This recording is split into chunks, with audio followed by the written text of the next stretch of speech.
अक्सर आपने देखा होगा कि जब किसी मनुष्य की मृत्यु होती है तो उसकी अर्थी चार कंधों पर उठाई जाती है।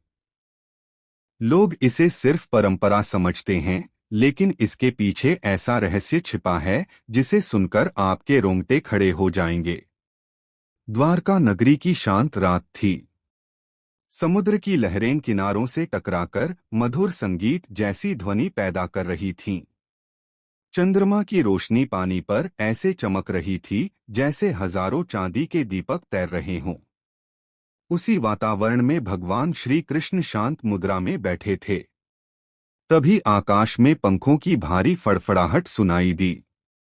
कुछ ही क्षणों में गरुड़ देव पृथ्वी पर उतरे, प्रभु के चरणों में प्रणाम किया और विनम्र आवाज में बोले, प्रभु, मेरे मन में मृत्यु, आत्मा और अंतिम यात्रा से जुड़ा एक प्रश्न लंबे समय से उठ रहा है। कृपया इस रहस्य को उजागर करें। श्री कृष्ण मुस्कुराए और बोले, गरुड़, तुम्हारे प्रश्न सदैव लोक कल्याण के लिए होते हैं। पूछो, क्या जानना चाहते हो? गरुड़ ने कहा, प्रभु, मैंने कई बार देखा है कि जब किसी की अर्थी उठती है, लोग चार कंधों पर शव को ले जाते हैं। उस समय ऐसा लगता है कि मृतक की आत्मा उन सभी को देखती और परखती है। क्या यह सिर्फ परंपरा है या इसके पीछे कोई दिव्य कारण है?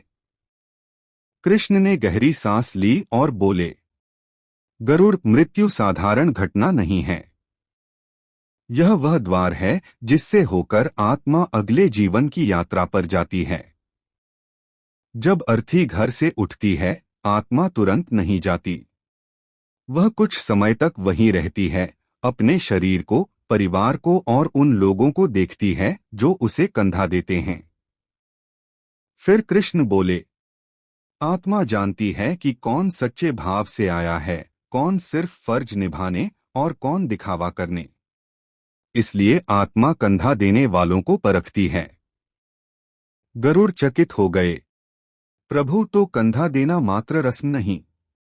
कृष्ण मुस्कुराते हुए बोले, नहीं गरुड़, कंधा देना ऊर्जा का आदान प्रदान है। जब कोई व्यक्ति सच्चे भाव से कंधा देता है, वह अपने मन का प्रकाश, करुणा और श्रद्धा आत्मा तक पहुंचाता है। यही प्रकाश आत्मा के आगे बढ़ने का मार्ग बन जाता है। जैसे अंधेरे में दीपक राह दिखाता है। गरुड़ ने पूछा, क्या इतना प्रभावशाली होता है कंधा देना? कृष्ण बोले, गरुड़ पुराण में कहा गया है कि जिसने निस्वार्थ भाव से कंधा दिया, उसने 100 यज्ञों के बराबर पुण्य पाया। क्योंकि यह कार्य दिल से किया जाता है, सिर्फ शरीर से नहीं। कुछ देर मौन छाया रहा, फिर गरुड़ ने पूछा, प्रभु, आत्मा तुरंत आगे क्यों नहीं बढ़ती? कृष्ण बोले, गरुड़, आत्मा अचानक शरीर छोड़ने के बाद भ्रम में होती है। उसे समझ नहीं आता कि वह मृत्यु के द्वार को पार कर चुकी है। उसे मार्गदर्शन चाहिए। और वही दिशा अर्थी और चार कंधे देते हैं। फिर कृष्ण का स्वर गंभीर हो गया। यही कारण है कि यदि मृतक को चौथा कंधा न मिले तो उसका परिणाम अत्यंत दुखद होता है। गरुड़ भय से भर गए। प्रभु, यदि चौथा कंधा न मिले तो क्या होता है? कृष्ण बोले, मैं तुम्हें एक सच्ची घटना सुनाता हूं जो पृथ्वी पर घटित हुई थी। धनीराम की कथा, जब चौथा कंधा नहीं मिला। पाटलिपुत्र में धनीराम नाम का धनी व्यक्ति रहता था। नाम धनीराम था, पर हृदय निर्धन। उसमें अहंकार इतना था कि वह धर्म, दया और करुणा को तुच्छ समझता था। ब्राह्मणों का अपमान करना, माता पिता का श्राद्ध न करना, ये सब उसके लिए सामान्य थी। पर उसकी पत्नी रूपवती इसके बिल्कुल विपरीत थी, दयालु, विनम्र और धर्मपरायण। वह गरीबों को भोजन कराती, दान पुण्य करती और अपने पति के गलत धन से भी चुपचाप सेवा करती थी। एक दिन महामारी फैली। लोग मरते गए। धनीराम ने किसी की मदद नहीं की। पर मृत्यु किसे छोड़े। बीमारी उसे भी लगी और वह भयभीत होकर मर गया।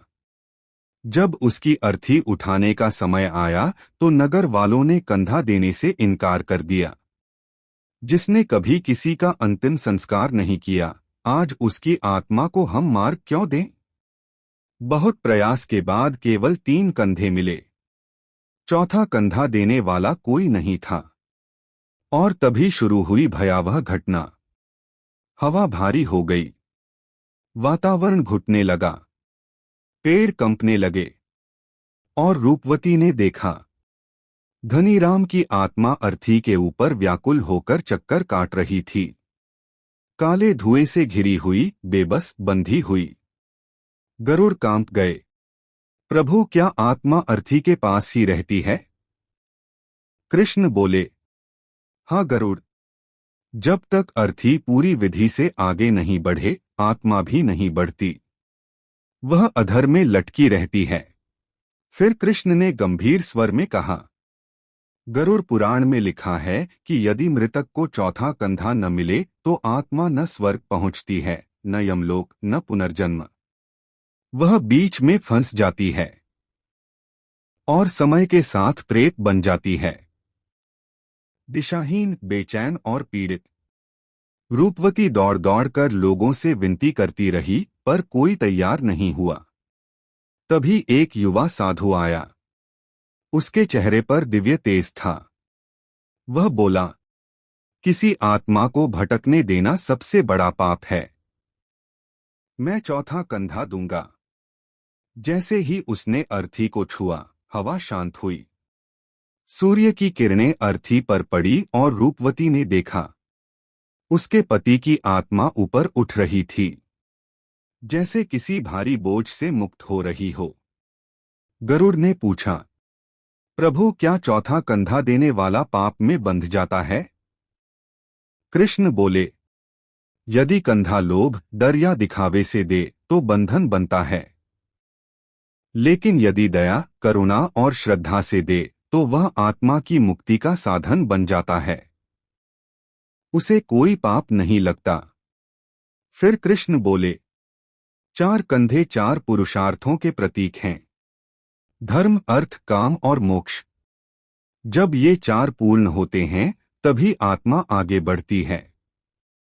गरुड़ की आंखों में श्रद्धा उमड़ पड़ी।